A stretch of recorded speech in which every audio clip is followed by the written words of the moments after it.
Hey guys, welcome back to Horology Biology. On today's video, I have got an Enicar Sherpa Ultradive Mark II. Now this Ultradive was purchased in auction in Sweden, not running, completely broken, and sent to me. I have done my super magic on this watch and it's super fresh. Now this watch needs some TLC. The bezel gear is not working, the crystal's a bit mashed, and the watch of course is completely not running at all. So I'm going to strip this watch down, I'm going to completely clean everything, I'm going to fix the issues at hand, and I'm going to rebuild it. Guys, let's get on with it. So let's get on with the strip down of this super sexy, super fresh Enicar Ultradive Mark II. Now, the Enicar Ultradive, it came in two marks. I personally own a Mark I with the double lollipop hands. It's super nice, super fresh. But the Mark II is also a really, really nice looking watch. As you can see, it's got a different type of hands to the Ultradive Mark I, but still, in its own essence, it really is a beautiful watch. I still can't believe this guy got this for a really good deal in auction, completely not running as advertised. But the worst thing about it is that strap, guys. Man, it was absolutely disgusting. I did have the permission to burn it, which I passed on personally because the smell would have been intense. So I decided to pass on that and just deal with it in a respectable manner. So taking the case back off, and then I'm going to remove the rotor as always. Always best to remove the rotor before you take the movement out of the watch. It's a really delicate part and it's balanced, so you don't want to obviously create any problems for yourself, potentially ending it or something like that. It would not be cool. So there's two case back clamp screws holding this movement in place, just removing both of those, and then I can take out the winding stem and the crown. This also has the incorrect crown on it. It does have an Enicar crown on it, but it's more the crown that's used on the Sherpa guides, so the 6.2mm crown, non-super compressor crown, and completely wrong for the Ultradive. Of course, yours truly does have a correct crown, so I will be resizing and fitting that later on in the video as well. But I'm really happy to see that this dial is in really, really nice condition. I'd give it a good 9 out of 10. So the guy's going to be super happy with that, because I do think he got a really good deal, and it's really nice, of course, to see that the dial is in super nice condition. But these hands, not normal, man. First, when I saw this watch, I thought to myself, you know what it is? The loom is completely missing from the hands because they look black, yeah? The thing is, as you could clearly see, some strange person, instead of re-looming the hands, they decided to paint the hands black. So it was black paint instead of loom. So I'm a little bit confused by that. Of course, I will be addressing that as well and taking care of it, because yeah, it just looks really wrong, and it's really also strange that that somebody would do that. I don't know why they just wouldn't re-loom it. I mean, for the amount of effort that it's going to take to paint them precisely, then you may as well just re-loom them anyway. So off comes the dial, and then I can look more into the watch, removing the dial washer, and I can take off the hour wheel as well. Get that out of the way. And then I can remove the cannon pinion as well with a Presto tool, especially for cannon pinions, so it makes the job easier.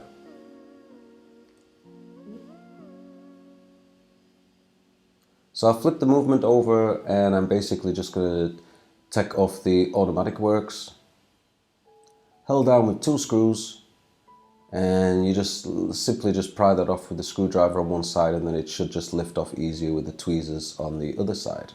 And there you go. So I usually do this later, but I thought, well, you know, I'll do it now while it's fresh. So I'm going to break down the automatic works as well. Luckily, these were not in terrible condition. There was a little bit of surface wear, which I managed to clean off. It's quite a simple design, but those little reversible wheels, they are really delicate, and with Enicars, they're super prone to breaking. They have really tiny little pivots on them for a wheel of those size, and yeah, most of the time they need to be replaced. Thankfully, with this one, they didn't need to be replaced, which is great, because Those things don't grow on trees. Contrary to what people actually believe, I don't have an abundance of Enicar parts which is never ending. I mean, I'm always on the lookout for new parts, obviously, as everybody else is.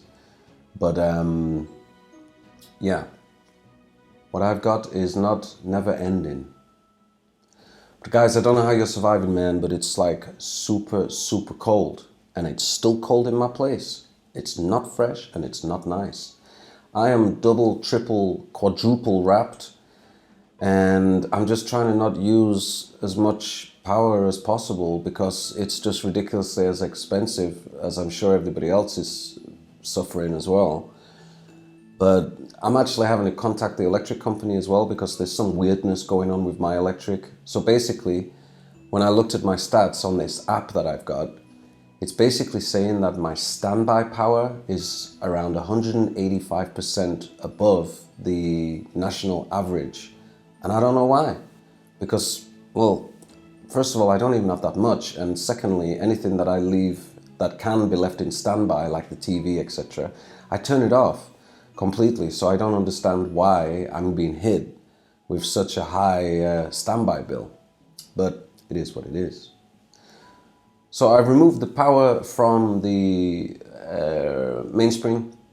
I've also removed the pallet cock as well, and then I can take out the pallet forks. And as you could see, this did have wind in it, and I tested it before and there was no movement from the pallet forks. So clearly there's some gunk or something that's blocking up this movement inside. I think it's personally just dirty because the movement actually looks in a respectable condition, doesn't look too bad. So I just think it's one of these things where it just has been gunked up over the years and it just needs some serious TLC.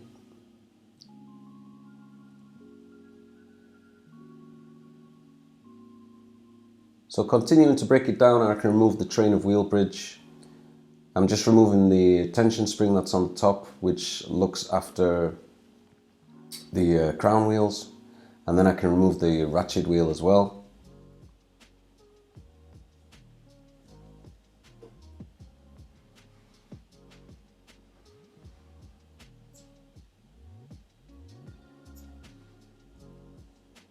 And off goes the click and the click spring underneath.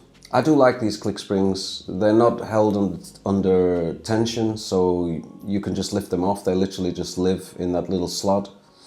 So they're not going to fly anywhere.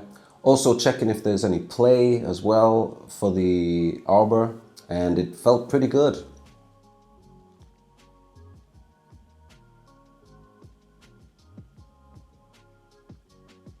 So just removing the barrel bridge now. And then that will expose the barrel underneath. Yeah, there's not really any play there, but I think there is just a lot of dried oil on this movement, which is gunking it up.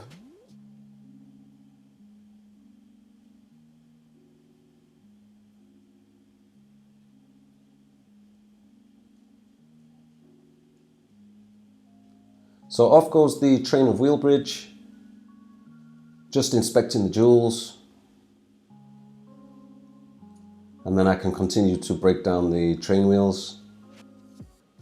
Inspecting as I go, but like I said, off video, I always inspect them in more detail under the microscope as well, just to make sure that the pivots are okay or if they need cleaning.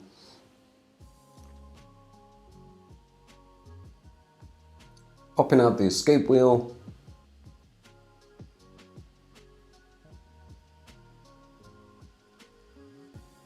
And these 1145 calibers, they are really nice to work on. Really similar to the 1146 that you have on the Sherpa guides, which obviously is a GMT model. It's just missing a couple of components that are extra on the 1146, but the fundamentals of everything else is basically exactly the same. See, look here, you have the center wheel and it's like stuck into the bridge, so that's a good indication that it's gunked up. So that might have been what was causing the watch not to run. If it was really fused with dried oil in that jewel, which is quite a large jewel, then that would be a good indication of why this watch wasn't working. You can also remove the little stone from the top as well, held on with one tiny little screw. So I've also removed that as well so that I can peg it later on, and I could also get in there with the cleaning machine and it can do a better job than instead of leaving it on basically.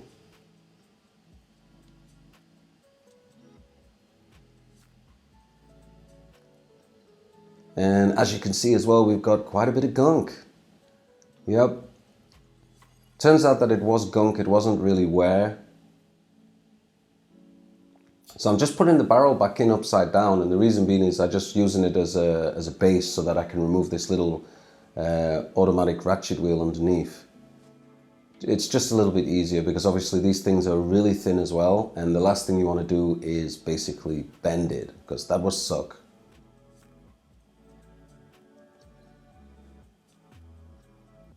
So off goes the setting lever screw, and then I can remove the crown and the winding stem, the winding pinion, also the sliding pinion. Just checking those out before I put them to one side.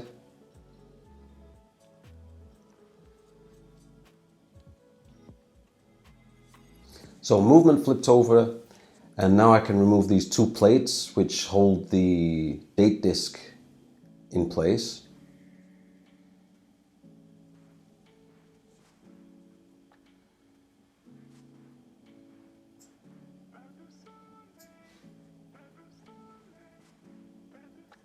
Just removing the date lever, and then I can take off the date wheel.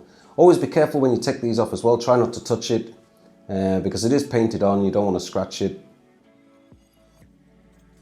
So took out the minute wheel, also the intermediate wheel, and then I can tackle these date changing wheels. So are you guys all getting ready for Christmas? All getting super festive? I don't know what the weather's like where you guys are, but it has started to dip here even further. So last few days it's been around -2, -3, which is not fresh. Well, I mean, I suppose it is fresh in the true meaning of the word.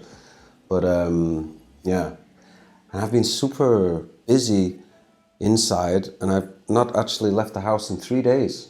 3 days!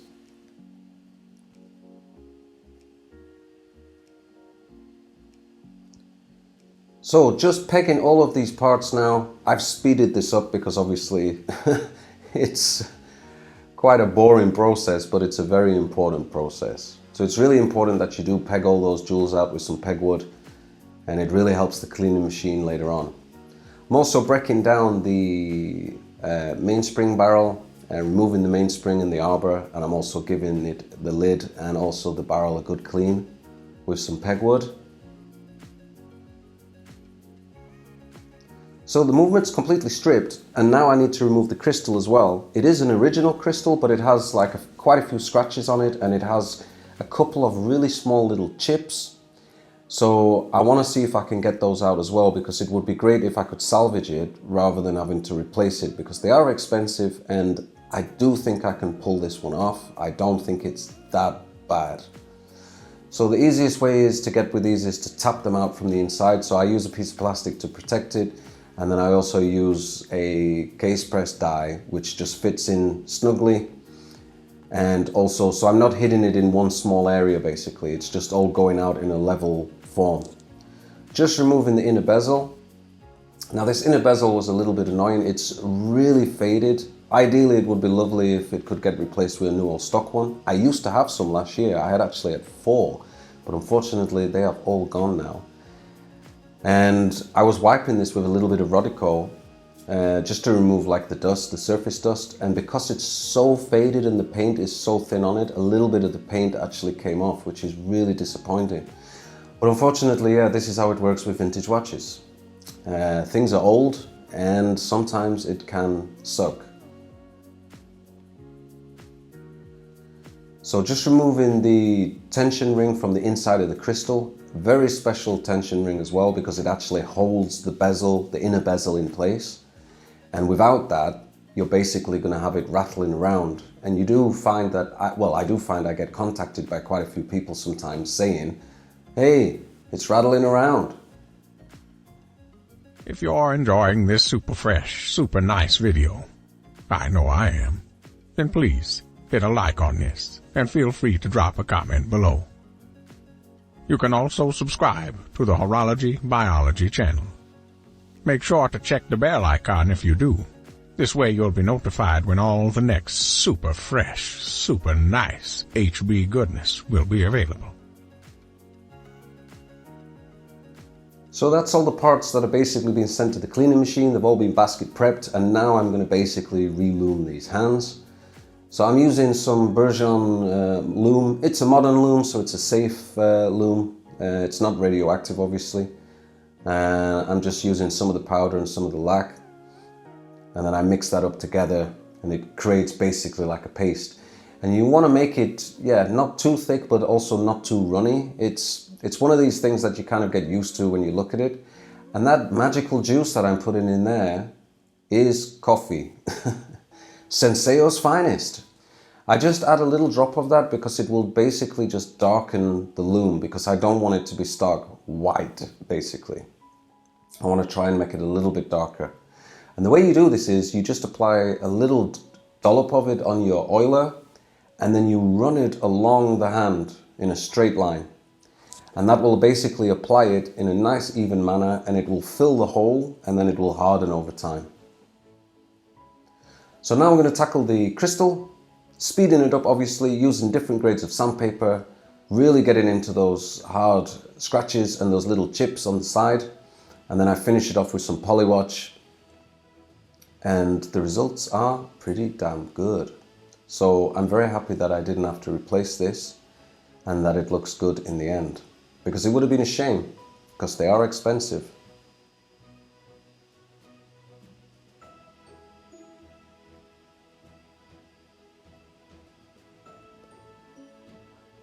So I can pop the inner bezel in now, and I can put the crystal back onto the case. Now the Ultradive, it does have a metal ring, crystal ring, that you can remove, but because it's not a new crystal, I don't need to remove it. So basically, usually when you have a new crystal, they're a lot more harder, they're a lot more stiffer to fit, but because I'm using the same one, it fits in quite snug. So I'm happy I didn't have to remove that as well, because they can be challenging to remove, excuse me, and the last thing you want to do is obviously crack it. So just using a crystal press, I can push that down in place and it fits perfectly good. And I'm happy with how that came out. So everything's been cleaned, everything is super shiny and ready to go. And now I can concentrate on the rebuild of the watch. So as always, I will remove the capstones from the balance, the top and the bottom. I clean those off with a piece of paper, just to remove any dried oil that's still left on, and then I give it some fix-a-drop treatment so that when I oil it, the oil doesn't run everywhere. So I use a little bit of 90-10, and you want to create like a little bubble of oil on there. So when you put the capstone back on, it basically sits suspended, and it's going to create a non-friction area for your balance staff. So once that's done, I can pop that back into the watch, and it's good to go. I'm not going to show the bottom one because it's been done so many times and the principle is exactly the same. So now I can move on to adding a new mainspring. So I'm adding some chrono grease to the edge of the barrel wall, because it's an automatic watch, and I'm going to use a brand new original Enicar 1145 mainspring, part number 771, as you can see. Opening that up, and the one thing I found which was strange with this, they're color coded, so it's blue on the other side, and it's always done the way that the colored side is the bit that's facing you, but for some reason with this, it was the other way. I mean, I'm that used to Enicar, I know how the mainsprings go in and which direction they should go in. And I looked at it and I thought, this is wrong. So it's a little bit confusing why it was the wrong way around. So I'm not sure if that was a manufacturer error or what, but it's strange. So mainsprings in, little bit of 1300 on the arbor, and I can press in the cap. Also adding a little bit 1300 underneath so that I can put that automatic small ratchet wheel type on. And I just used the same principle for this. I used the mainspring press for this as well. It just does the job nice and easy.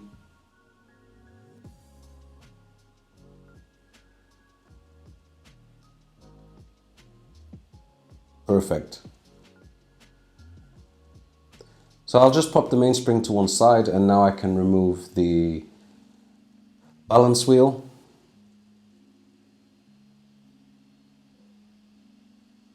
And I just want to put that to one side and keep it safe until later on, because obviously we're not going to use it now.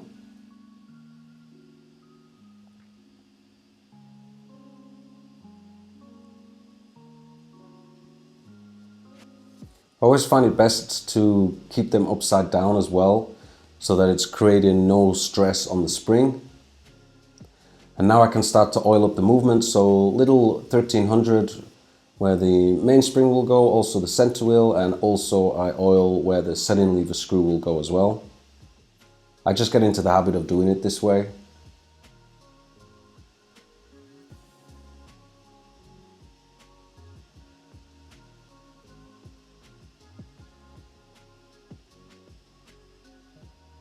So first things first, I just put in this small gear which connects from the automatic works to the mainspring barrel. And then I can put in the center wheel, and then the small bridge that lives on top of that. And now that that's been fully cleaned and it's been oiled as well, it shouldn't basically be stuck, because I think that was the actual problem with this watch in the first place. So I'm feeling confident that it is going to run.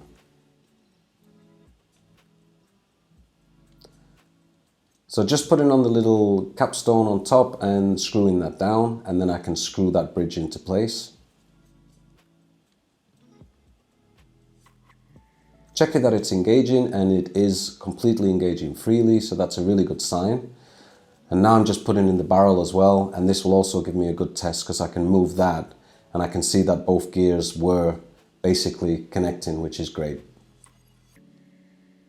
So on goes the barrel bridge, held down with 2 screws.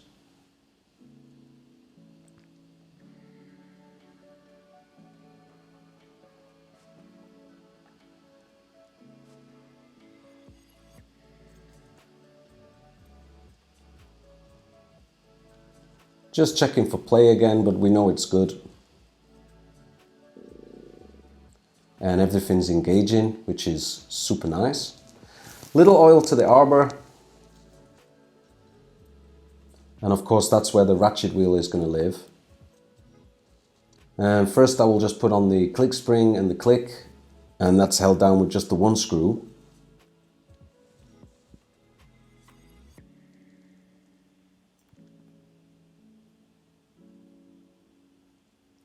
So I was super happy with the results that I got for the Omega video that I did. And I'm assuming that you guys would like to see an Enicar video as well. So given how successful that was, and I was really happy with the views that I got and a lot of nice responses. So I will do a video of my Enicar collection as well. So I think I'm going to do that just before Christmas if I get the time. Those kind of videos are easier to do than these kind of videos, obviously. There's less work, let's say. But first I have to go and get all my Enicars, because I don't have everything with me. So I think that I will do that before Christmas. That would be nice as a last video of the year. And then you guys can see all the Enicars that I have. And maybe you will be surprised with everything that I've got. Maybe you will be disappointed. I don't know. But I do believe that I have some nice ones in my collection. So yeah, that's my plan. I would like to get that done before the end of the year.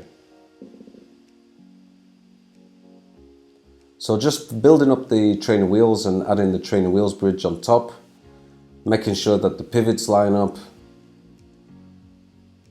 before you screw everything down. And once you've got everything lined up and everything, then you can basically put in the 3 screws.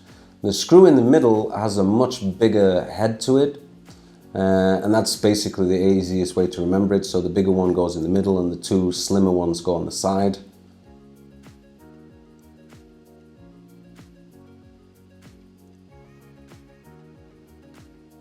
and then I can just screw those down into place. Just keep checking it before you screw it down, because you don't want to damage a pivot.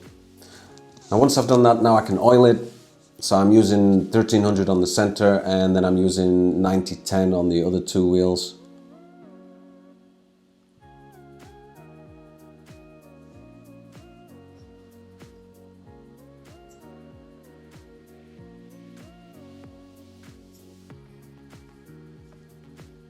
And then I reverse the process as well on the other side, so on the dial side. So a little grease for where the cannon pinion is going to go. Not too much, just a little tiny amount. Because it's friction fit and you still need that friction, so you don't want to lubricate it too much. And I'm just checking that that's engaged correctly, and it is. So now I can continue to build it up.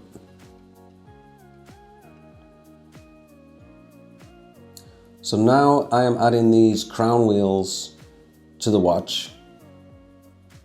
Now it has 3 on this, and one of them is held under tension by a spring.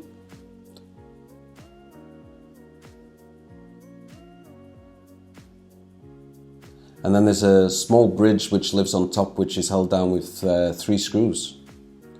So I always find it easy when you put this on is to hold the spring to one side. So I use like a screwdriver, and I will just remove all the tension basically.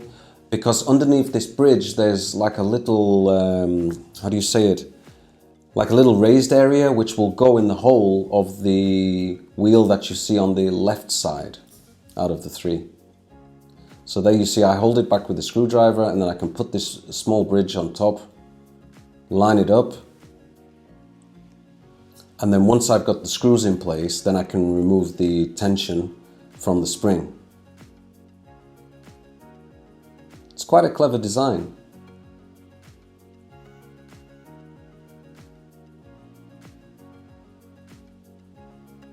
And now of course the ratchet wheel goes on. It has a square hole, so make sure that you line that up correctly before you screw it down, otherwise you're going to cause yourself problems.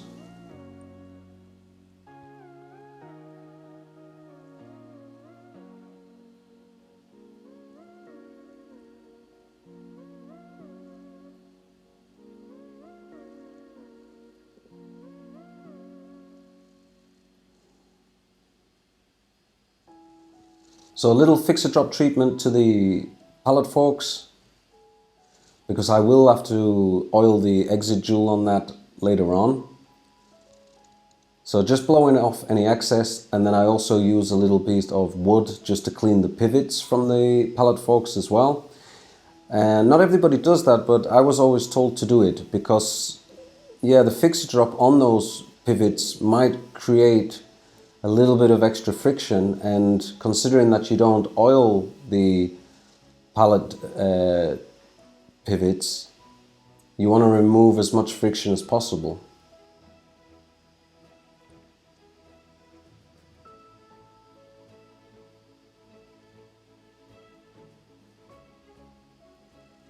So on goes the pallet cock.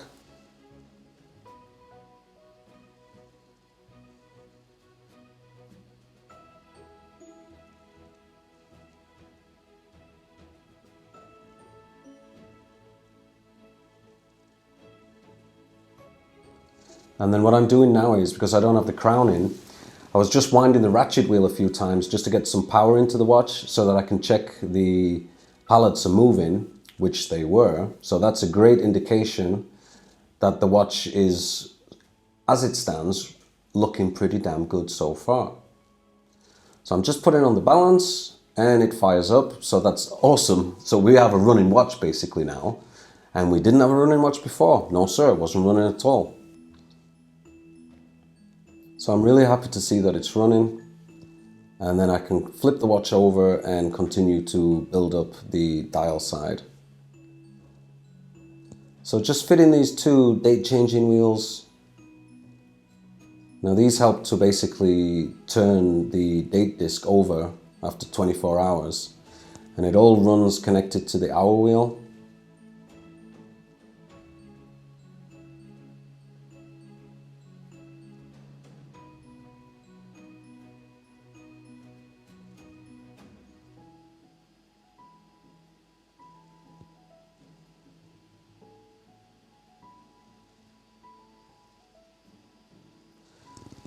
So a little grease to the winding pinion.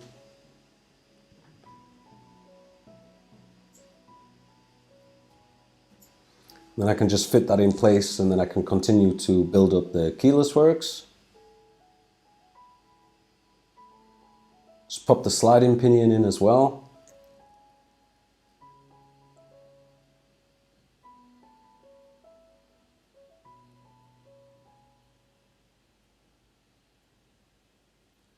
If I can pick it up. These things can be slippy sometimes.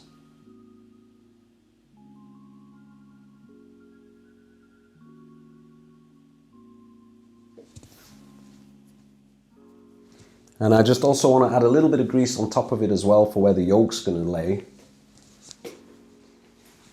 The metal on metal parts, and they are used a lot obviously with setting the time of the watch. So you want to make sure that you do lubricate these correctly. So just adding the yoke.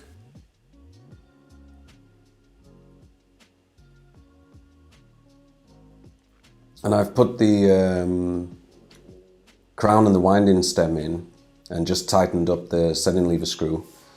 And now I can add the yoke spring. I also add a little bit of oil as well between the yoke spring and the yoke, because they are touching against each other and they will rub against each other. So it's important that you do lubricate those as well.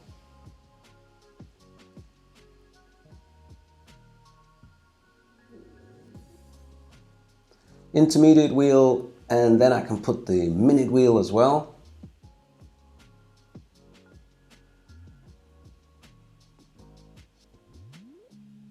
But guys, if you are finding this video useful, I would really appreciate it if you could hit a like on it, if you've managed to get this far into the video. If you do find it beneficial as well, please feel free to subscribe to the Horology Biology channel as well. Definitely helps me grow the channel, and I would like to get as many subscribers as I can. Spread the HB love.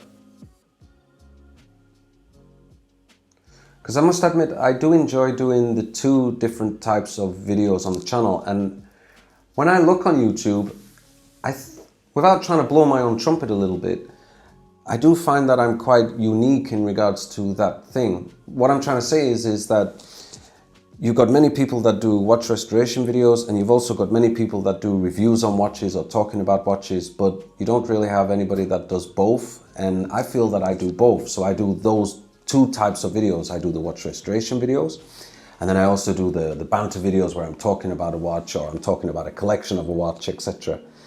And I do find that the watch restoration videos are more, they get more views, maybe because they're longer as well, I'm not too sure. But I do enjoy doing both, and it would be really cool if you subscribe to the channel, because it would help it grow. And of course, in order to do that, you would then get notifications of when the next videos that I do drop. So it's pretty much a win situation for both of us.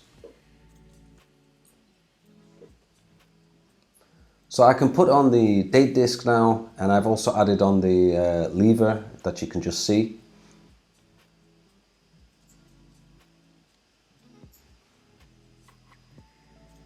Just wiping it off with a little bit of Rodico, because it is a visible part. And then I'm just engaging the lever before I put the spring on. And these springs, definitely advise you to hold it down with a piece of pegwood, because they will fly. These ones are really tiny and they're really powerful as well. It will fly across the room and you won't find it. No way, it's too small.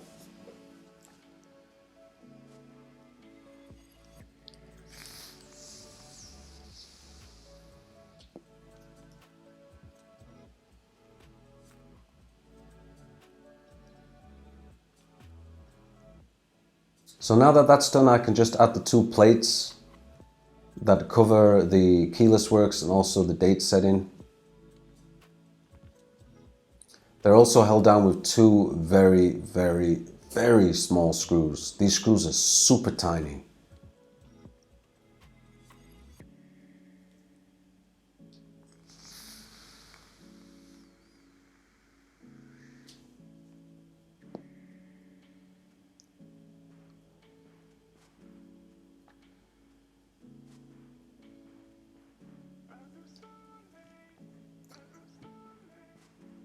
So now that that's done, I obviously want to make sure that the date mechanism is working correctly as well. And what I'm doing is I'm also adding a little bit of 1300 to the lever so that it lubricates each of the teeth from the date disc. And I basically work my way around it. So I move it around 5 or 6 days, and then I add a little bit more oil, and then I do it again, and then a little bit more oil, so that each tooth gets a little bit of lubrication, and it helps the date change be a bit more smooth. So the hour wheel's gone on and the dial washer, so now I can put the dial back onto the watch, just lining it up correctly. And then there are 2 screws on the side where you basically just nip those into place and they hold the dial feet tightly against.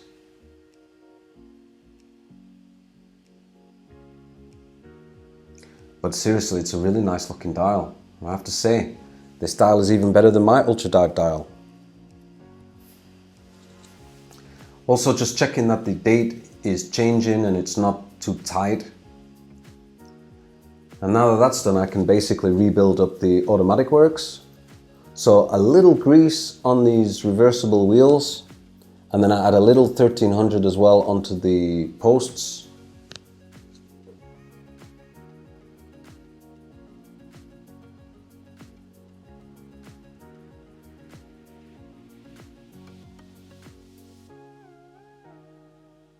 Just moving those into place now.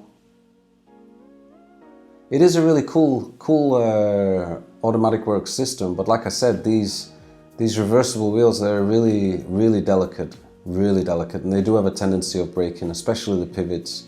I cannot say how many times that I've had them where they're broken, and yeah, that sucks.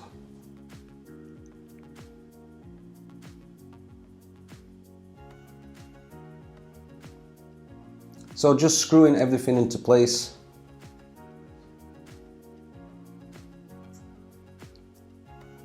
And then I can add the additional wheel. And this one, it has a really long pivot on it, and this goes all the way deep into the movement, which connects to another wheel, which then connects to the mainspring. So that obviously when the rotor is moving, it's sending the charge all the way down into the watch and winding up the watch as you're basically walking around.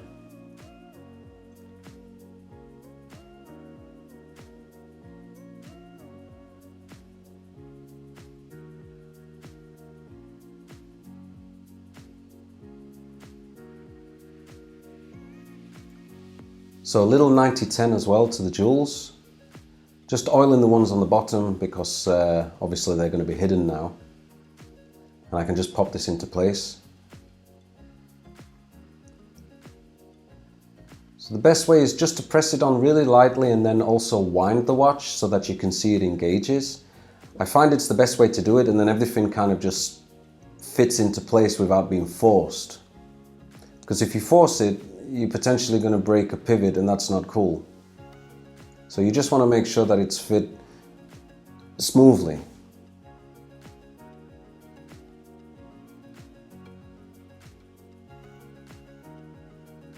And that's held down with 2 screws, so I can just screw those up. And we're getting close to the end of this now, guys. Checking that it's winding correctly, which it is.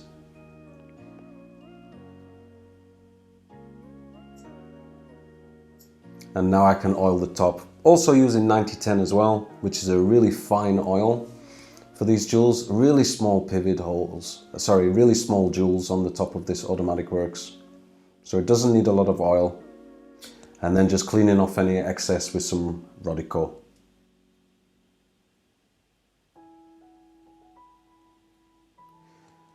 So of course, because this watch had the wrong crown, it needs a new crown. And my next problem with that I found was it actually needed a new winding stem as well, because this crown has a much longer extension from it. So I had to remove a lot of the thread off of the winding stem. The problem was with the one that was originally on it, it didn't have a lot of thread available for it, so I had to use a new winding stem.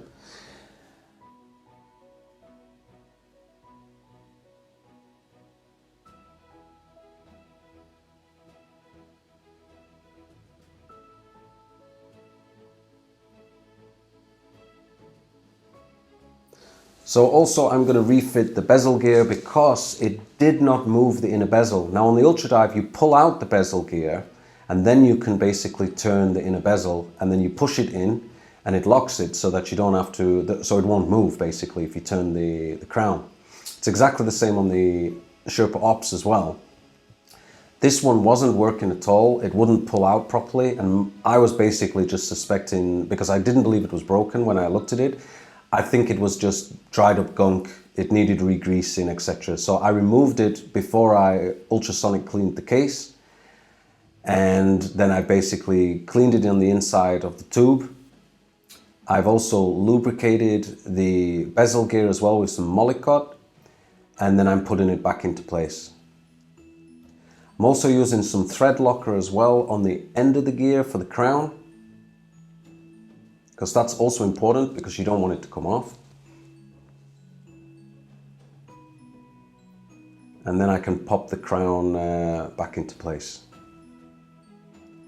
Now the other little problem that you have when you fit these gears is you get to a point obviously where once it takes, the crown and the gear are just going to turn and it's going to be too much. So what I do is I just use a screwdriver and I just put it in between the teeth of the gear and then carefully just tighten up the crown. Don't go too deep on this because you'll break it, but you do need to basically hold it in place while you can tighten up the crown a bit more.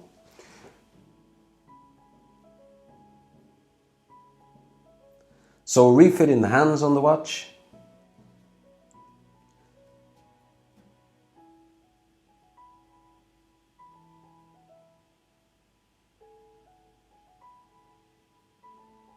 So when you do this, always use plastic tweezers for this. Don't use brass or steel tweezers. Never when you're working with a dial. You guys need to be careful with that. And make sure that you got your date set to 12, because obviously you want it to be aligned correctly. So just put on the hour hand first.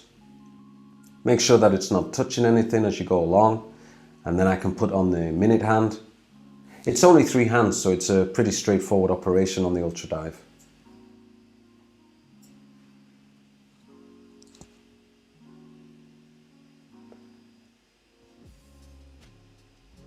But this one is definitely causing me a few little issues. It was a bit of a pain in the ass, the minute hand on this one, lining it up.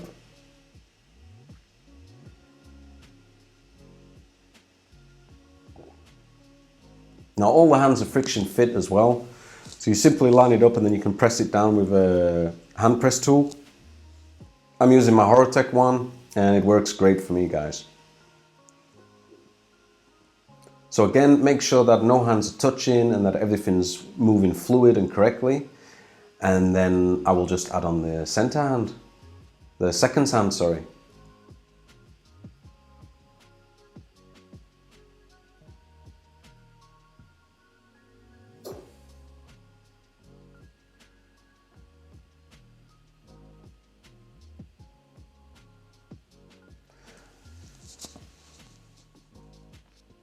And there we have it. Looks pretty good. The hands came out okay. I mean, they're not amazing, but they actually came out pretty good and they look a lot better than black. So now that that's done, I can case up the watch. I removed the crown and the winding stem, obviously, blown off any excess dust, and then I can pop the case on, and already it's looking damn good. So just putting in the crown and the winding stem, and as you can see, it is massive. And we're going to have to tackle that later on. So in goes the movement holder.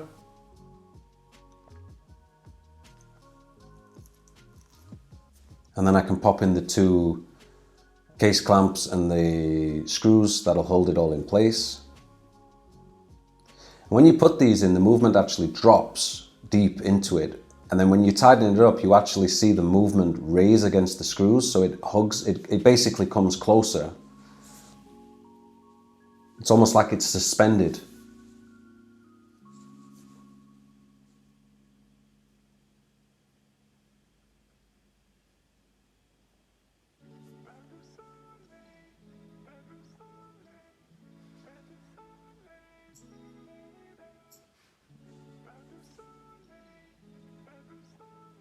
So just tightening up both of those screws.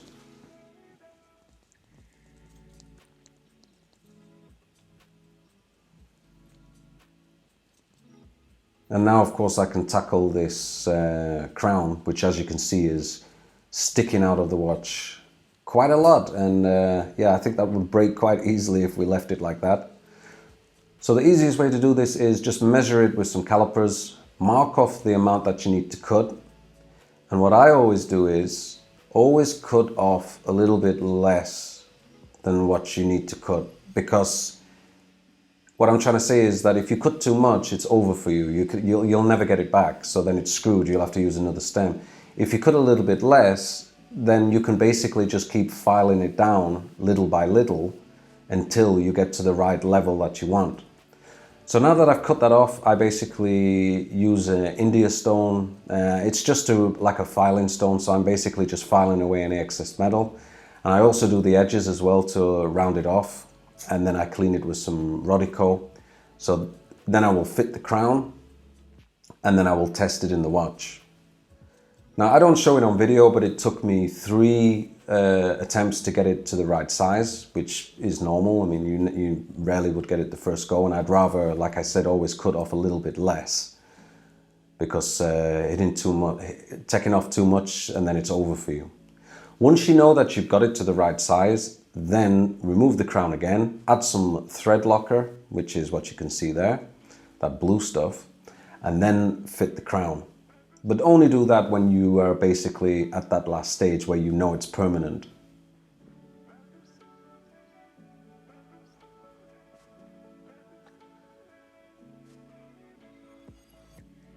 So I'm just threading the crown onto the winding stem. And then also I will remove any of that excess thread locker, which is leaked obviously onto the stem. You want to remove any of that. I'm also adding on a little bit of mollycoddle grease to the gasket that you could see that was on the crown. And then I'm also adding on some 9304 to the winding stem as well. That's something that I always do right at the end.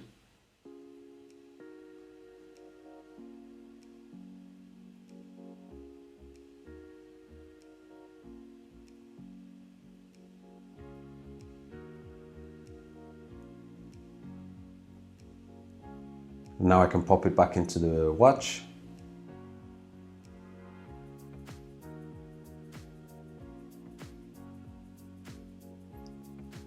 And it's a nice snug fit. Happy with that. Screw up the setting lever screw, give it a test.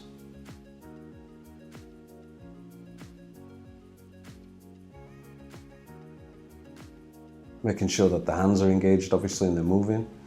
And that's working great. Job done. So now I just need to fit a new gasket as well, and we're getting so close to the end of this now. It's been quite a detailed restoration, this one. I mean, we've had the crystal issues, we've had the bezel gear issues, we've had to fit a new crown, we've had to resize the stem. Like I said, we've had to restore that crystal as well. And then, of course, we've had a movement that's not been working at all to start with. Don't even get me started on that disgusting strap it came on. Ugh, disgusting. So I just measured to find out what size gasket would be needed for this, looking like it was 34mm, and then basically add a little bit of silicone grease, and then it makes it a lot more easier to fit it into the back of the watch. Little oil as well for where the rotor is going to go, and we're pretty much getting to the end of this now, guys. On goes the rotor. And that's held down with just one big center screw.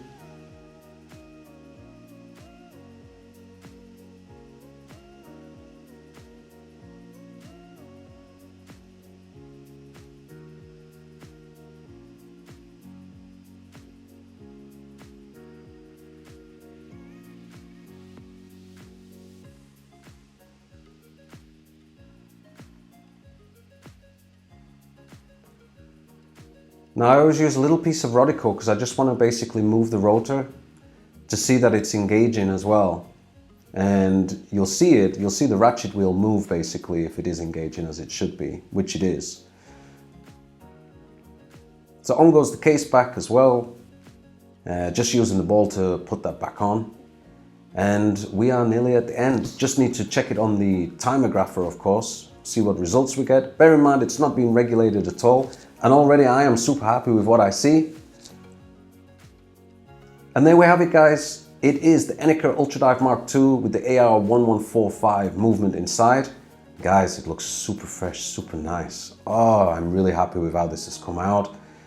I must admit, I'm a little bit jealous. I wouldn't mind this one in my collection as well. And for the price that this watch was purchased for, I think this guy got a pretty good deal.